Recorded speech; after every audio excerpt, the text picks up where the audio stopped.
Yeah, welcome, Becca Starr, Beautiful You, and Healing Profits Academy. Hopefully, working. That is the hope at this. So, I am going to jump into our topic today, which is pain into purpose. Now, the thing about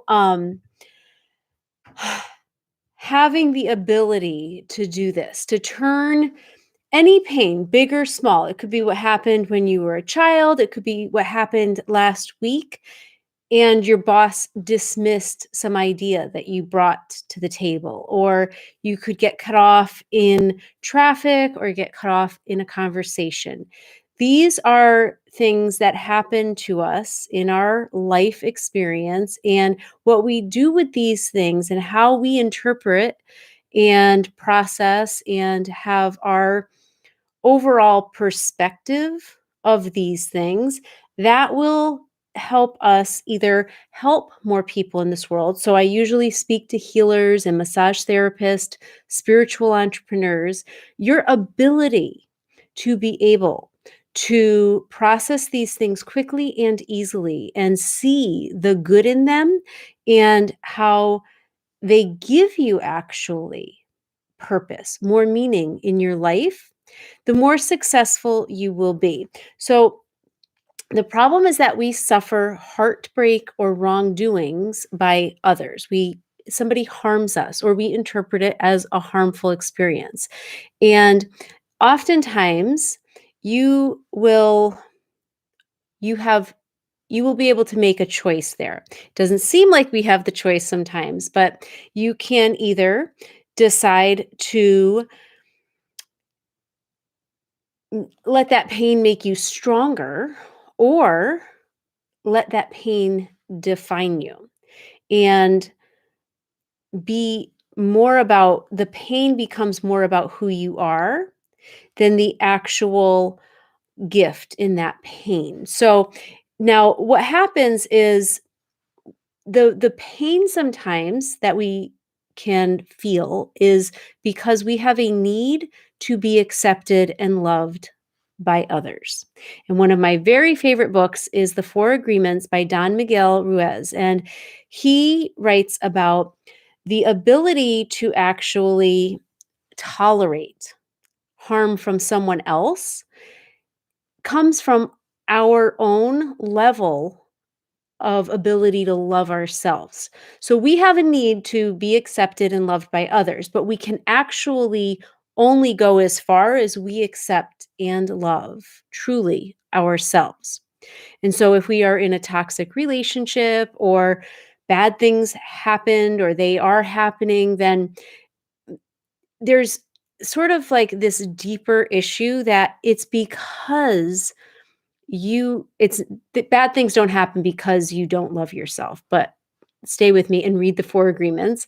But basically, because you would only be able to tolerate that type of treatment or mistreatment to the extent that you can tolerate it from yourself. If you can't tolerate it yourself to a certain level, so let's say you can only tolerate it this much. If somebody goes beyond that, if you can't personally go beyond that with yourself, you can't stay in that relationship. Like that's the last straw. And I usually refer to so many of my favorite movies, but The Office, like it's the red stapler moment. Like that was my stapler. Like that was the last straw. And the real problem happens when we have any negative experience, when we get stuck there. So if it's a conscious thing or it's subconscious, it's not even something we're aware of, letting that pain define you and not finding your purpose in it can cause depression, anger, more negative experiences because your whole perspective can get colored that way. And as healers and heart centered entrepreneurs, you may have an extra challenge with this. So, what I know for sure is that it is possible to have painful experiences and any different thing that, could happen in your life and at work or when you were a child, any abuse, toxicity, somebody cutting you off on the road, something bad happening. That any type of painful moment like that can actually change and define your entire life, like any of those things, in a powerful and a positive way. And instead of letting that pain be the definition of who you are, which is what a lot of people do, you can actually use it to help more people because that pain does not define you. That pain is not who you are. That is not true. It's not useful and it's not kind. So a lot of times, there's this rule, this unwritten rule. Maybe it's written by now, but if you're going to say something, is it kind? Is it useful? Is it true? It's really good to have that as a sort of a barometer, but also with yourself.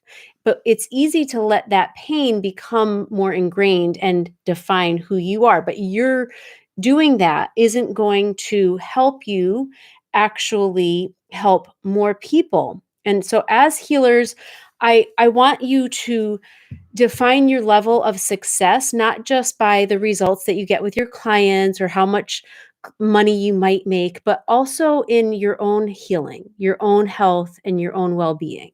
So when you can define your success like wholeheartedly with that full picture, the holistic view of your life, then that is true deep success.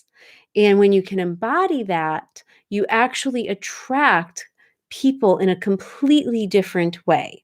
So instead of just operating, living what it could be your purpose is to be a massage therapist or somebody, a yoga teacher. It could be your purpose to help people.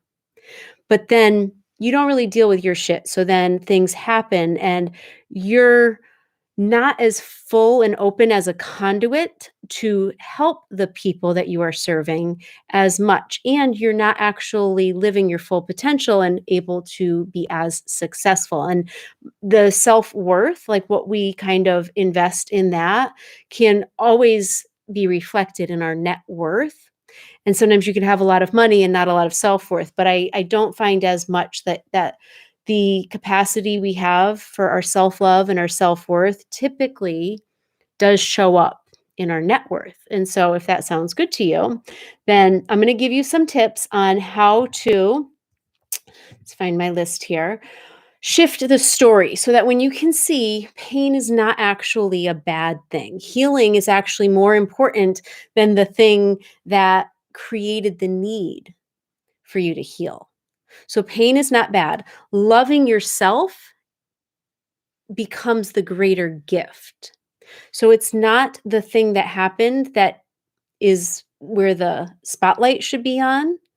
It's in the opportunity to know yourself, love yourself, help others more, and truly become a better, let's say, a servant of our hands healing the rest of the world. And isn't that, what we do as body workers and heart-centered entrepreneurs? We are here to let our hands heal the world. And that could be our ideas, that could be the work that we do. Oftentimes, a lot of people that I work with are hands-on healers in some way. So whether it's, teaching parents infant massage, or it's some type of even doing yoga. Like you are a hands-on body worker in some way. So I want to just sort of relate this to my children because it is something I think most children can be used sort of as that template for how to be a child ourselves in as adults, how to really see life through the eyes of a child, which is one of the most beautiful things. But when they wake up in the morning, they are pure energy from that moment through the rest of the day, no matter how sleepy they are, no matter how high or low their energy, high or low, yeah, their, energy is like excitement wise or their physical stuff, like all this stuff. If it's crazy in the house, if it's super quiet and chill, they are pure energy. And sometimes they actually have these really big emotions that don't even really make sense to me. But what I have done since they were born is I'm a witness. I don't try to fix their feelings. I witness their feelings. I sit with them, I reflect back what I hear them saying or what it seems like they're feeling. And sometimes I ask questions, and sometimes, most times, I just listen. Emotions and our reactions to things. So, say somebody cuts you off on the road, you're going to have this sort of your knee jerk reaction. Something got triggered, and then there's this reaction. And if you don't have a reaction, it didn't get triggered as much. So maybe that's not your thing. But there's some other ways where you're going to want to react. It's just going to come out. Now, they are the emotional body is like a wave. If you imagine waves coming in to at the beach, you're at sitting on the beach at the ocean, you're seeing these waves come in. Some are really big and they come crashing down. Some are smaller waves, they come rolling in. And our emotions are just like that. And when I'm sitting with my children, I'm well aware of that. It's a lot more apparent because I'm a witness to a child who doesn't have the reservations or all of the things maybe that we build up to kind of, I would call it, whether you've had a good childhood or not so good, like you're surviving when you build up sort of protections or ways to deal with showing your true emotions. And sometimes it's just not appropriate, and that's part of it too. But the thing with the waves coming in is that they come and then they go. They're not, the same wave doesn't happen, the same exact way every time. But when we can sit and watch, we just relax on the beach and watch the waves, there is such a beauty in that. It is like the greatest phenomenon in nature. And I think a lot of people who don't live, let's say on the West Coast, come to visit because they want to go to that beach. They want to go see the ocean and the waves coming in and the sunset and the sky. And there's just so many beautiful elements of nature at the beach with, I believe, things that are just so much bigger than us. And when I stand at the beach or I sit and I just look out out into the ocean, I am able to, especially, I'm going to sidetrack for 1 second. When this pandemic started, I was feeling very overwhelmed, and the kids were just, everybody was home from school, and the schedules, like everybody's lives, everything changed, and it was very overwhelming. And one of the things that helped me, it was probably 2 months into it. I went to the beach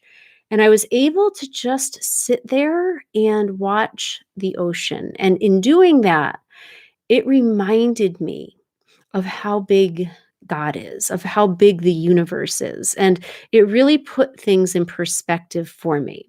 And if, I believe that when we are able to put things in perspective, then things have more meaning and purpose, and sort of they're more in alignment with the beauty of our lives and where we're going in this world. And sometimes when we don't have that perspective, we can get overwhelmed by our feelings and negative experiences and all of that kind of stuff. So it's really, really good to have a perspective that is in alignment with the greater universe and with your higher power. The first tip that I have is to become aware of what you're feeling. Be a witness to whatever's happening in that moment. So, big or small, if you're feeling triggered because something happened and it reminds you of some awful thing your mom said to you, or something happened when you were growing up, or it really is just because somebody, interrupted you while you were talking and you don't see the connection anywhere else, but it happened, it doesn't feel good. Become an observer of what actually is happening. And the reason this is so important is because a lot of times it can be easier to brush it off, not observe it, not just kind of just ignore it, deny it, sweep it away, brush it away, and move on with life, because just kind of dust yourself off and move on. And while I actually practice that quite often, and I think it's part of just kind of being in this world and getting along and just letting things go. We just let things go. That's a huge thing. If you want to practice the purposeful, the the choice of taking a look at that, being an observer to your own experiences and having more meaning and power and positivity, the first thing to remember is that this pain isn't bad. This isn't it actually doesn't have to be a negative thing. It's not what you want it to happen, but it's not a truly negative thing. There's always these gifts in all of the things. So rather than ignore it, and sometimes if it's a bigger pain, it can go into your body more, and I'll actually talk a little bit more about that. But feel where it is. So you're going to become a witness to it. You're going to be an observer of it. Now, when you are a body worker, you may have learned, as I did in school, there are emotions and memories stored in the body. So, in your muscles, let's say in your neck, if you had a car accident 20 years ago, you could be on the table getting a massage, and all of a sudden, with the work on your neck, you're just welled up with emotions and um, anger and things, because it sort of the layers of the memory, the experience of getting whiplash or that car hitting you, it's still there. Things get stored in your body. And one of the things I love about what I do with my children is I can see that they process it and it's not getting stored in their bodies. I mean, I think a lot of us store so much stuff in our bodies that we need therapy. We need to do deeper work, and we don't always want to. So this is how we can kind of navigate those things without letting it get stuck or stored in our bodies. And if you're a body worker, so you know that emotions can get stored. So what I want you to do when you feel an emotional pain, find it in your body, and then just really give it a name. Is it anger? Is it sadness? What kind of emotion is it? Say a prayer, ask for assistance with it. So go to God, whatever your God looks like. That's a huge part of what I teach in everything, whether it's your marketing or it's your own healing. In the Bit More method, I talk a lot about the invisible team. You have an invisible team. It could be your angels. It could be Jesus. There are so many ways that you find your power and your source, and that is up to you. But in prayer, you can ask for assistance. Find out if there's any information in that feeling, in that painful emotion, in that trigger, in the way you wanted to react. Don't be afraid of it. Become a witness to it. And that is a really, really key first step. They say everything shifts with your self awareness. With awareness comes change. And if what you're looking for is turning pain into purpose, that's pretty much, it depends on where you're starting from, but that could be a big shift. And always the first step is going to be awareness. And it's an amazing thing with our kids, because when they are crying and they're angry and they're just saying a lot of different things, and they could be angry saying things to me, or they're feeling sadness, or they're mad at each other, and I'm sitting with one of them, and they're saying these things about the other one.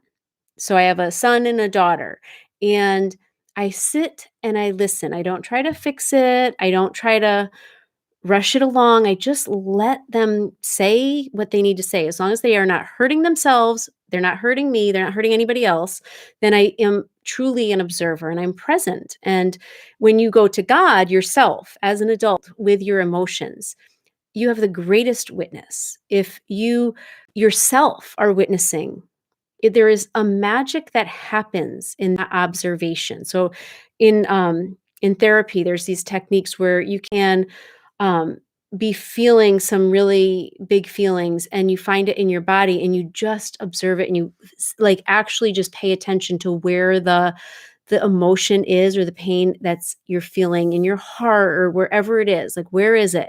And all you do is pay attention to it. And I've had this experience myself, and I don't know, I know for the way it works in the physical body work sessions, a pain, a trigger point, if I just stayed, on a trigger point in my sessions, it sometimes it moves, and if I can stay with it, it will dissolve. And sometimes we're ready, sometimes we're not ready. But it's always an opportunity to show up and just see, like, where are we at with this?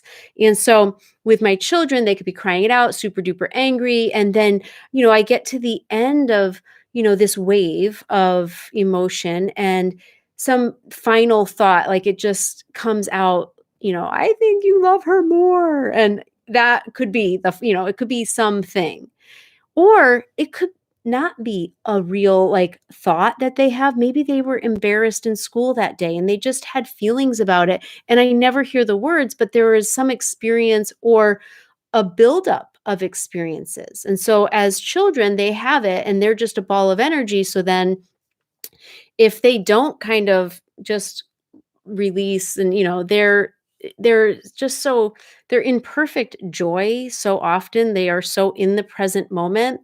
And I think as we grow older, if we're not able to just safely feel our emotions, then that's kind of what makes us more grown up in some ways too. So I think if we can give this gift to ourselves, then we all begin to heal more, and in turn begin to heal the rest of the world, which is our the work. Like, that ultimately is our purpose. But in this sort of big stuff, small stuff conversation of turning any pain, big or small, into a purpose, the very first thing you can do is just become aware of it. Like, what are you feeling? Where are you feeling it? What is it? Is there any more information there? Get out a pen and your journal and just write things down, write what comes to you, and just be willing to not be afraid, like, not stay with the anger because anger can feel so powerful, or stay with, sort of denial. So just watching out for the ways that we've learned to cope with things, and knowing that your freedom lies in, it's a liberating thing to feel anything and be able to see it clearly. Now, I personally believe that the golden rule of loving ourselves with our whole heart and loving our neighbors as ourself is really something that has been replicated. It's been repeated in so many different spiritual teachings, and the that one commandment is something that we think, like, yes, I'm fine. I like myself. I love myself. I'm kind to other people. But what if you loved yourself even more, like truly authentically? Your ability to love others and to be of service to others expands even more. And I believe that everything starts in spiritual form, in your mind's eye or in your thoughts before they are manifested in reality. And then I also believe that everything ends in spiritual form. And so, knowing that myself, I know that if you believe that, then that thought that we are truly all spiritual beings having a human experience is very true. I don't know if you could hear that. I don't know if that's my son's hamster, or we are having a lot of snowfall today. It looks so beautiful outside. Um, and so knowing that, that means that universally, like, we are perfect beings. And yeah, that is my son's hamster. Anyway, so sorry about that. It's just, I hope you can't hear it on here, but we are spiritual beings. So the universe is our home. we are so loved and supported, and the universe has our back. And not that we have to go through these things, but that we get to go through these things. Whether you're overwhelmed with responsibility or you are uncomfortable, like the pain shows up as discomfort in marketing your business, let's say. Like I really like to use like how does it actually look in my life or in the people that I talk to? Like how does it show up for real? Okay, for me it could be um it could show up as fear of picking up the phone to call somebody, a company, because I said that I was going to call them. We had that email, but that moment before I pick up the phone to call them, I have some fear. Now, here's the thing, it could be anything. It could be like the video I shared this week. My son woke me up on Monday morning before school, and he didn't have any pants to wear to school that day. And I woke up to that. That is not a fun thing as a mom to wake up to, like, "Mommy, I have no pants to wear to school." I mean, honestly, I was kind of shocked because I had done so much dang laundry in the last 5 days, and I swore to God, like, 2 of those loads were fully his clothes. I know I'm probably wrong in how much of his laundry I did then because it didn't make sense. So I woke up and I was confused and I was like, I was a little nervous. Like, what are we going to do? He's got school in an hour and a half. Like, what are we going to do? And so I just came downstairs. I did some laundry. And the funny thing about that is that is a trigger. It's an emotional trigger. And for me, what that could quickly turn into is that I'm not a good mom. I'm failing at my job. I can't even get my kid clean clothes to go to school. So it could bring up that, it could go that quickly from waking up when we are in theta state. So that our subconscious is like so primed to receive messages. So if you do affirmations or meditations before you go to bed or when you wake up, that theta state, that's like I'm very protective of that theta state. And I really any morning I wake up, I'm already into my affirmations. And so to wake up to this, it was like it was disarming. And then in the process of doing the laundry and standing at the washing machine and thinking about it was shame that had come up for me. And it was more than just Xander not having pants to wear to school and I had to do laundry and it was inconvenient. It was a trigger of something more for me. And so this is how this really looks. And so what I'm going to tell you is this is tip number 2, basically. And this is how to not make it mean something about you, to not get so attached to it, to not have it ruin your day. Like that guy cut you off on the highway and you could like snowball that into like a really crappy day. So here is what I want to share with you. And it's a really wonderful technique that my mentor actually shared with me. And it helped so much. I was standing at the washing machine and I remembered her saying, when you feel shame, imagine it's a satellite that's going up above and it's just passing by. And in the moment, I was really tired. I was trying to think of like, oh, she said, this is shame. I think this is shame. And she said, imagine a satellite passing up by overhead in the sky. And in that sort of waking up, sort of dazed and confused feeling, I thought, I can't even think of what a satellite is. What the frick is a satellite? Okay, what is it? And it just became like this more of a challenge in that particular moment. And here's the beauty of it. Because I was willing to observe it, pay attention to it, see what it was, give it a name, and I thought about what she had said. Like I identified it as shame. I remembered what she said, and I couldn't quite complete that exercise in the moment. I came upstairs and literally at that moment, my daughter was watching Minnie Mouse. The cartoon was on the TV, and a little girl in the baseball game in the cartoon hit the ball out of the park. And instead of like just the ball going around the earth or doing what it normally does, the ball went up into space and they made it into a satellite. The baseball literally, and it just flew through space, beep, beep, beep. And I was like, oh my God, I needed a visual. And there it is. Like I couldn't do it. And God can, the universe can, but the universe can't help us find any purpose in any pain if we don't ask for it, if we're not willing to see it. So that, my friend, is just the two very best things I can offer to you. And the thing with the satellite, if you can remember that it's a satellite, if you can look at it as a wave, the power in that is it's not who you are. It's not stuck inside of you. You're an observer. It's another step in the observation of it, of being a witness to it. You're still seeing it, you're still experiencing it. And the really beautiful thing, as I've said, is that you get to experience it.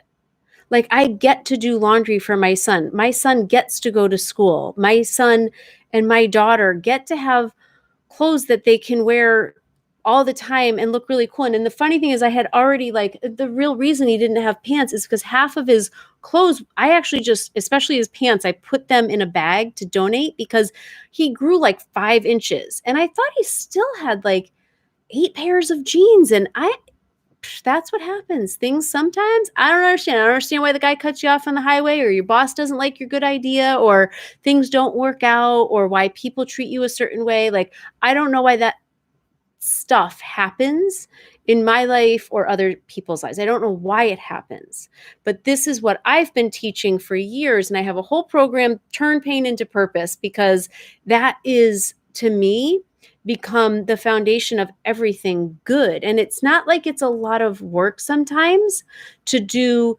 the emotional techniques, and whether it's tapping or it's thinking of the satellite or the things that we can do. It's not like, oh, that's just like, that sounds like a lot of work. Like, people that don't have self-awareness think that could be a lot of work. To me, that's a lot of freedom. That's a lot of beauty and liberation. That's a lot of joy that we get to experience because we're humans having this experience. And those are all normal feelings. When we make them mean something about ourselves, and when they snowball and then they turn into other things, and then we create harm in the world. So our reactions or things that we do, then that's kind of, you can go on that track. But as a healer and a massage therapist, in your line of work, then you're you're really, I believe, like, we're kind of supposed to do this stuff too. And maybe it's just because the way it's been for so long, but if I didn't do this stuff, I can't imagine where I would be. And so a few years ago, we created Pain to Purpose, and that's a program. It's not actually open right now, but I'm gonna put a link for there's a workbook I have, and it's all about finding your superpowers in the pain. So really turning any life situation into purpose, because everything that happens is so that you get to know yourself and love yourself more and help others more. And when you are able to see the things that you don't like, I I see that I don't like to not have clean clothes for my kid to wear to school. Okay, I would prefer to not have that experience. That gives me more clarity about what I'd really like to see happen. I think I want 5 more pairs of pants in his drawer. Um, I, can see more clearly what I prefer when I have the opposite of it. And so I'll end with this one more sort of principle about this. Without that pain or uncomfortable thing that happened, you would never actually have true clarity for what you really want. And that is just the law of evolution. If we existed where everything was great all the time, nothing would change. Change only happens because something isn't working anymore. It doesn't feel good. We don't like it. It needs to be better. When things are okay and they're satisfied, and they're satisfying and going along great, we actually don't want, why would we want to change anything? It's just not really, like, necessary. And our whole human evolution has been based on that law. So if we don't have that friction or that contrast, we wouldn't know what we really wanted. And with that, I want you to just be able to take a look at anything that you don't like and see it for the gift that it is. See what's in it for you. Like, what can I do to become more whole and more healed and open? What can I do with this so that I am more wholeheartedly loving myself? And just remember as you go forth that the universe is always working for your good. And if heaven is your home, if you believe that, then there is nothing that could happen here that isn't for you also. It's an experience. And some are really painful and some are really uncomfortable, but some are also, they border on ecstasy and they could be joyful and full of satisfaction. And that we get to experience all of that. And so I dive a lot deeper into this in some of my articles, probably on the podcast. I'm going to find the workbook that I have and I'll put it in the show notes so that you can walk yourself through some exercises in finding your superpowers in any painful situation. It's a really neat thing to kind of work through life with this sort of perspective and shifting into this, because then you actually could see what you'd like to do maybe more to help your clients. You can see things in your clients that you wouldn't have been able to see otherwise. So that is our show today. Thank you so much for joining me. And um, you can go to beccastar.com. Next week, we're going to talk about what marketing really looks like. So, not what you think it's supposed to look like, but what it really looks like. So, if you're a massage therapist, spa owner, healing entrepreneur, please join me. We're going to be talking about marketing strategies and really sort of like that nitty gritty of what marketing really looks like next week. So, Tuesdays, 1 o'clock Pacific, 4 o'clock Eastern. Thanks so much for joining me.